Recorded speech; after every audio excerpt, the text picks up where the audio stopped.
സുഹൃത്തുക്കളോട് വിട പറഞ്ഞ് നല്ല വാർത്തകളുമായി തിരികെ വരാമെന്ന് വാഗ്ദാനം ചെയ്ത് ഹനുമാൻ ആകാശത്തേക്ക് ഒരു മഹത്തായ ചാട്ടം ചാടി.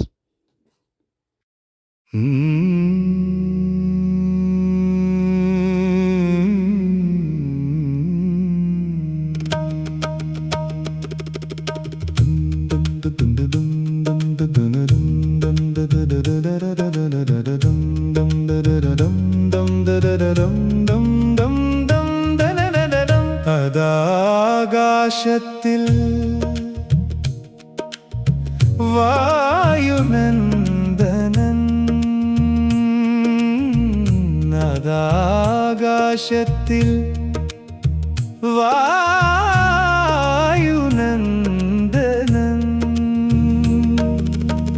സീതയെ തേടി രാമകാര്യത്തിനായി, സീതയെ തേടി രാമകാര്യത്തിനായി, അതാകാശത്തിൽ വായുനന്ദനൻ,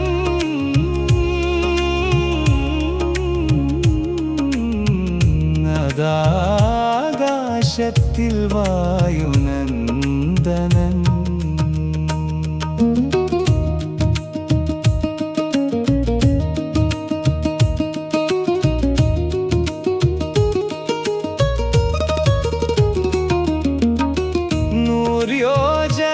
യോജനങ്ങളുള്ള സാഗരം കടന്നു, 100 യോജനങ്ങളുള്ള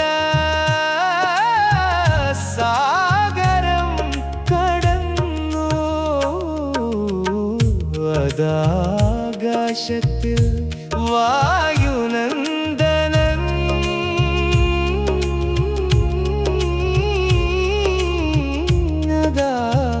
ആകാശത്തിൽ വായുനന്ദനൻ.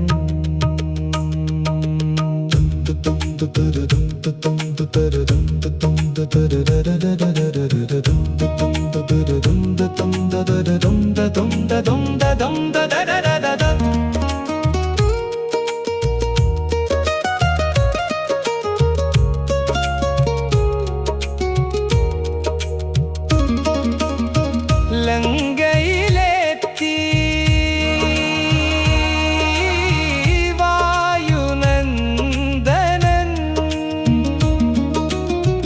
ലങ്കയിലെത്തി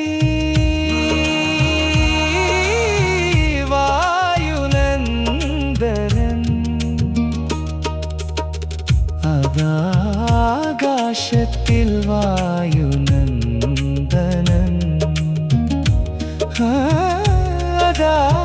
ആകാശത്തിൽ വായുനന്ദനൻ.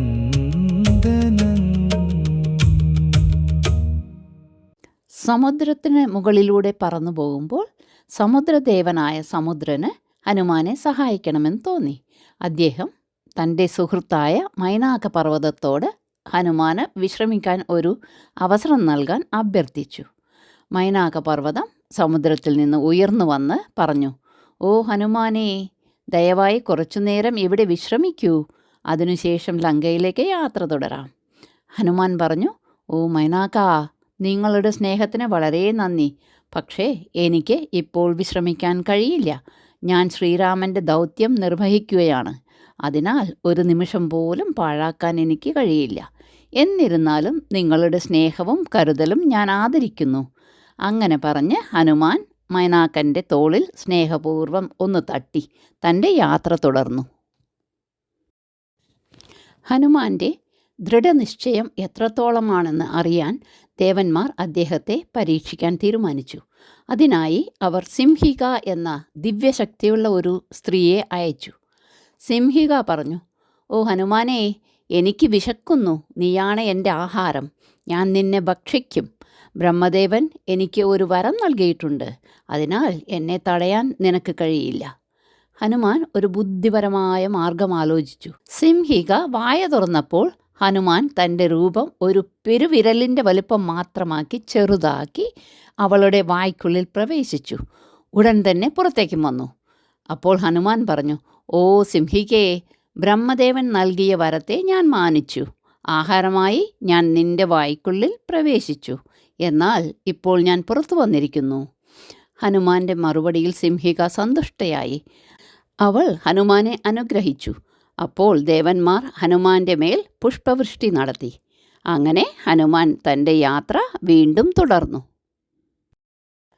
അതിനുശേഷം സമുദ്രത്തിൽ മറ്റൊരു അസുര സ്ത്രീ ഉണ്ടായിരുന്നു. അവളുടെ പേര് സുരസ എന്നായിരുന്നു. ആരുടെയെങ്കിലും നിഴൽ പിടിച്ചെടുക്കുകയും അവരെ തൻ്റെ അടുത്തേക്ക് വലിച്ചുകൊണ്ടുവന്ന് വിഴുങ്ങുകയും ചെയ്യാനുള്ള ശക്തി അവൾക്കുണ്ടായിരുന്നു. ഹനുമാൻ സമുദ്രത്തിന് മുകളിലൂടെ പറന്നു പോകുമ്പോൾ സുരസ ഹനുമാന്റെ നിഴൽ പിടിച്ചെടുത്തു. തുടർന്ന് അവനെ തൻ്റെ വായിലേക്ക് വലിച്ചിഴയ്ക്കാൻ തുടങ്ങി. ഹനുമാൻ വീണ്ടും തൻ്റെ രൂപം ഒരു പെരുവിരലിൻ്റെ വലുപ്പം മാത്രമാക്കി ചെറുതാക്കി അവൻ സുരസയുടെ വായ്ക്കുള്ളിൽ കടന്ന് അവളുടെ ഉള്ളിൽ നിന്ന് അവളെ നശിപ്പിച്ച് പുറത്തു വന്നു. സുരസ സമുദ്രത്തിലേക്ക് തകർന്നു വീണു. ഒടുവിൽ ഹനുമാൻ ലങ്കയിൽ എത്തിച്ചേർന്നു. ലങ്കയുടെ പ്രധാന കവാടത്തിൽ ലങ്കിനി എന്ന അസുരസ്ത്രീ കാവൽ നിൽക്കുകയായിരുന്നു. അവൾ ഹനുമാനെ തടയാൻ ശ്രമിച്ചു. ഹനുമാൻ ശക്തമായ ഒരു പ്രഹരം നൽകി അവളെ നിലത്തു വീഴ്ത്തി. അപ്പോൾ ലങ്കിനി പറഞ്ഞു, ഓ മഹാബലനായ ഹനുമാനേ, ബ്രഹ്മദേവൻ എന്നോട് മുൻപേ പറഞ്ഞിരുന്നു, ഒരു വാനരൻ എന്നെ പരാജയപ്പെടുത്തുന്ന ദിവസം ലങ്കയുടെ നാശം അടുത്തിരിക്കുന്നു എന്നതിൻ്റെ അടയാളമായിരിക്കും അതെന്ന്. ഞങ്ങളുടെ രാജാവായ രാവണൻ സീതാദേവിയെ ഇവിടെ കൊണ്ടുവന്ന് വളരെ വലിയ ഒരു അധർമ്മമാണ് ചെയ്തിരിക്കുന്നത്. ഹനുമാൻ തൻ്റെ രൂപം ഒരു ചെറിയ കുരങ്ങിൻ്റെ വലുപ്പമാക്കി ലങ്കാനഗരത്തിൽ സീതാദേവിയെ അന്വേഷിക്കാൻ തുടങ്ങി. ആദ്യം അദ്ദേഹം രാവണൻ്റെ രാജകൊട്ടാരത്തിൽ പ്രവേശിച്ചു. അവിടെ രാവണൻ തൻ്റെ ഭാര്യയോടൊപ്പം ഉറങ്ങുന്നത് ഹനുമാൻ കണ്ടു. അപ്പോൾ അദ്ദേഹം മനസ്സിൽ ചിന്തിച്ചു, ഇവൾ ഒരിക്കലും സീതാദേവി ആയിരിക്കില്ല. അടുത്ത ദിവസം ഹനുമാൻ അശോകവനം എന്ന മനോഹരമായ ഉദ്യാനത്തിൽ പ്രവേശിച്ചു. അവിടെ ഒരു മരത്തിൻ്റെ ചുവട്ടിലിരിക്കുന്ന സീതാദേവിയെ അദ്ദേഹം കണ്ടു. നിരവധി ദിവസങ്ങളായി ശരിയായി ആഹാരം കഴിക്കാതിരുന്നതിനാൽ സീതാദേവി അത്യന്തം ക്ഷീണിതയും ദുഃഖിതയുമായിരുന്നു. അപ്പോഴാണ് രാവണൻ അശോകവനത്തിലേക്ക് വന്നത്. അവൻ സീതാദേവിയോട് പറഞ്ഞു, ഞാൻ നിനക്ക് 2 മാസത്തെ സമയം തരുന്നു. അതിനുള്ളിൽ നീ രാമനെ മറന്ന് എന്നെ വിവാഹം കഴിച്ചില്ലെങ്കിൽ ഞാൻ നിന്നെ വധിക്കും. ഇത് പറഞ്ഞ ശേഷം സീതാദേവിയുടെ ചുറ്റും നിന്നിരുന്ന രാക്ഷസ സ്ത്രീകളോട് അവളെ സമ്മതിപ്പിക്കാൻ ശ്രമിക്കണമെന്ന് രാവണൻ നിർദ്ദേശിച്ചു. അതിനുശേഷം രാവണൻ അവിടെ നിന്ന് പോയി.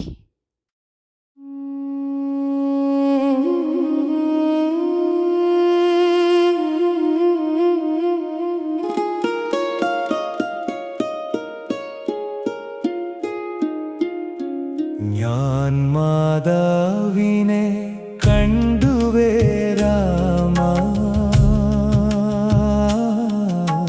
മാതാ ദർശനം മംഗളകരം, ധന്യനായി ഞാൻ രാമ.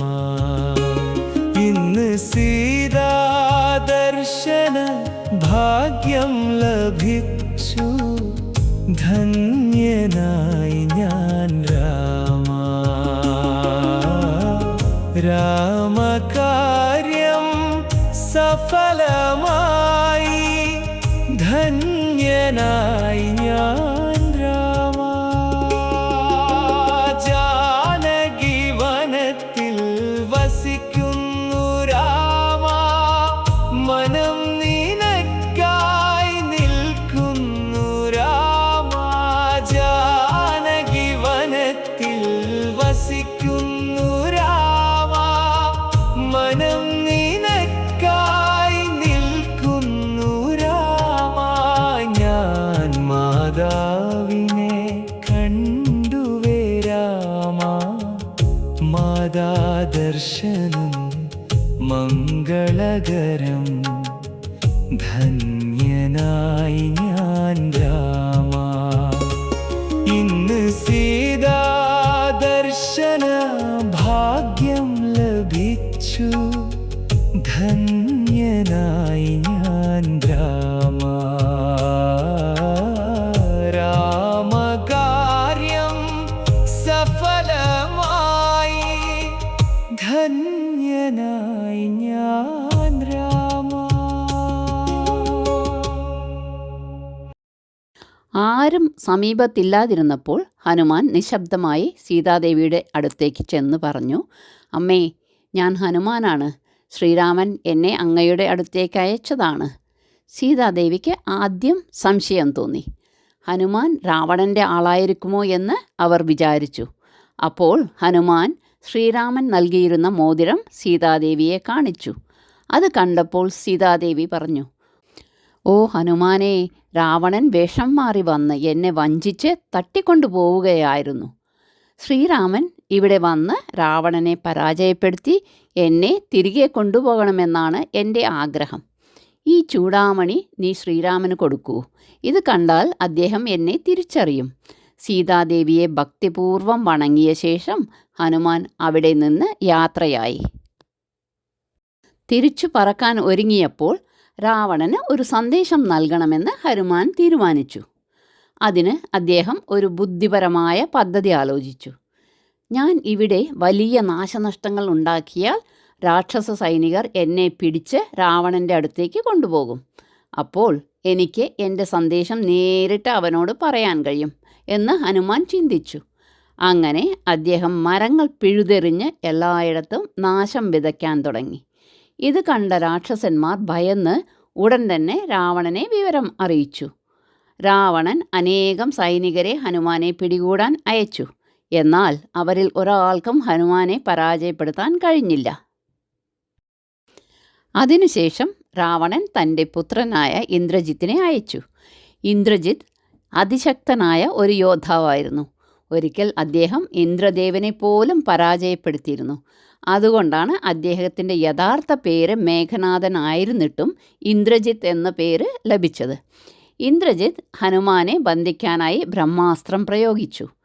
ഹനുമാന് ആ ബ്രഹ്മാസ്ത്രത്തെ പ്രതിരോധിക്കാൻ കഴിയുമായിരുന്നെങ്കിലും ബ്രഹ്മദേവൻ്റെ ദിവ്യ ആയുധത്തോടുള്ള ആദരവ് പ്രകടിപ്പിക്കാൻ അദ്ദേഹം മനഃപൂർവ്വം അതിന് കീഴടങ്ങുകയും അതിൻ്റെ ബന്ധനത്തെ അംഗീകരിക്കുകയും ചെയ്തു.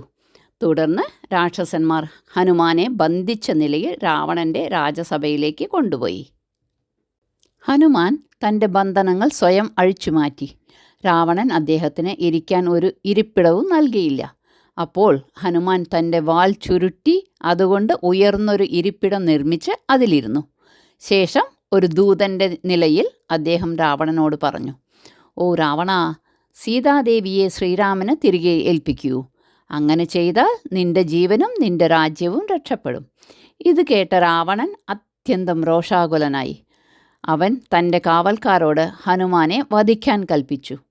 രാവണന് വിഭീഷണൻ എന്ന പേരുള്ള ജ്ഞാനിയും ധാർമ്മികനുമായ ഒരു സഹോദരനുണ്ടായിരുന്നു. വിഭീഷണൻ പറഞ്ഞു, സഹോദരാ, ഒരു ദൂതനെ വധിക്കുന്നത് ധർമ്മത്തിന് യോജിച്ചതല്ല. വേണമെങ്കിൽ അദ്ദേഹത്തിന് മറ്റേതെങ്കിലും ശിക്ഷ നൽകൂ, പക്ഷേ കൊല്ലരുത്. അപ്പോൾ രാവണൻ പറഞ്ഞു, ഈ വാനരന്മാർക്ക് അവരുടെ വാലിലാണ് ഏറ്റവും വലിയ അഭിമാനം. അതുകൊണ്ട് അവൻ്റെ വാലിൽ തീ കൊളുത്തൂ. ഹനുമാൻ രാവണന് തൻ്റെ ശക്തി കാണിച്ചു കൊടുക്കാൻ തീരുമാനിച്ചു. വാലിൽ തീ കൊളുത്തിയ ഉടൻ തന്നെ അദ്ദേഹം ലങ്കാനഗരമാകെ അതിവേഗം ചുറ്റി നടന്ന് നിരവധി കൊട്ടാരങ്ങൾക്കും കെട്ടിടങ്ങൾക്കും തീ കൊളുത്തി. നിമിഷങ്ങൾക്കകം ലങ്കയുടെ പകുതിയോളം ഭാഗം അഗ്നിജ്വാലകളിൽ മുങ്ങി. ഹനുമാൻ തനിക്കായി കാത്തിരുന്ന സുഹൃത്തുക്കളുടെ അടുത്തേക്ക് തിരിച്ചു പറന്നു. ആകാശത്തു നിന്നുകൊണ്ട് അദ്ദേഹം ഉറക്കെ വിളിച്ചു പറഞ്ഞു, ഞാൻ സീതാദേവിയെ കണ്ടെത്തി. അത് കേട്ട എല്ലാവരും അതിയായ സന്തോഷത്തോടെ ആഹ്ലാദാരവം മുഴക്കി. എല്ലാവരും സുഗ്രീവൻ്റെയും ശ്രീരാമൻ്റെയും അടുത്തേക്ക് യാത്ര തിരിച്ചു. വഴിമധ്യേ പഴങ്ങളും തേനും നിറഞ്ഞ അതിമനോഹരമായ ഒരു ഉദ്യാനം അവർ കണ്ടു. അവർ ആ ഉദ്യാനത്തിൽ പ്രവേശിച്ച് മധുരമുള്ള പഴങ്ങളും തേനും ആസ്വദിച്ചു. സീതാദേവിയെ കണ്ടെത്തിയ സന്തോഷം ആഘോഷിക്കാൻ എല്ലാവരും ആനന്ദത്തോടെ ഭക്ഷണം കഴിക്കുകയും നൃത്തം ചെയ്യുകയും ചെയ്തു.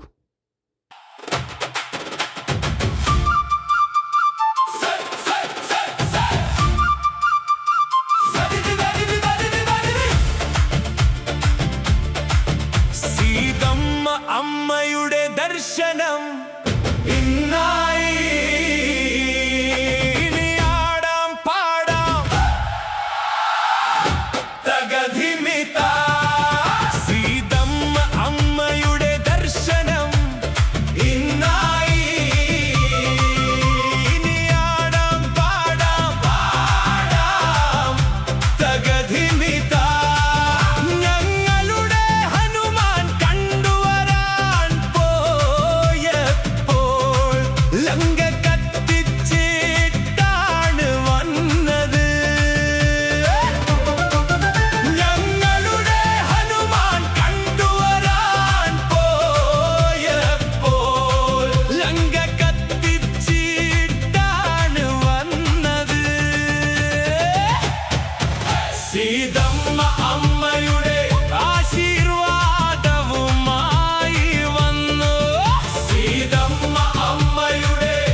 തകധിമിതാ.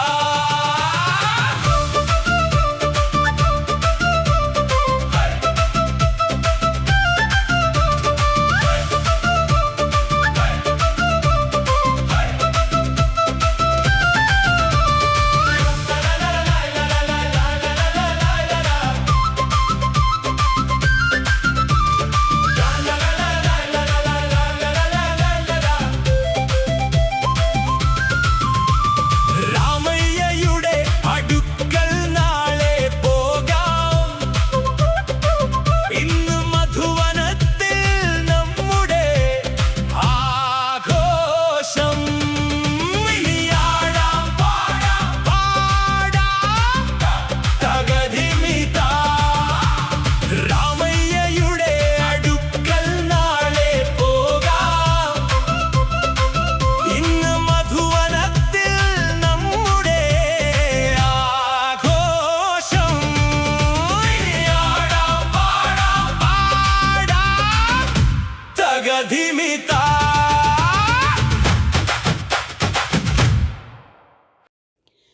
തുടർന്ന് ഹനുമാൻ ശ്രീരാമൻ്റെ അടുത്തെത്തി സീതാദേവി സുരക്ഷിതയാണെന്ന് അറിയിച്ചു. സീതാദേവി തനിക്കേൽപ്പിച്ചിരുന്ന ചൂടാമണി അദ്ദേഹം ശ്രീരാമന് സമർപ്പിച്ചു. ചൂടാമണി കണ്ടപ്പോൾ ശ്രീരാമന് വലിയ ആശ്വാസമായി. ഉടൻ തന്നെ അദ്ദേഹം സുഗ്രീവനോട് രാവണനെതിരെ യുദ്ധം ചെയ്യുന്നതിനായി സൈന്യത്തെ സജ്ജമാക്കി ലങ്കയിലേക്കുള്ള യാത്രയ്ക്ക് തയ്യാറാകാൻ നിർദ്ദേശിച്ചു.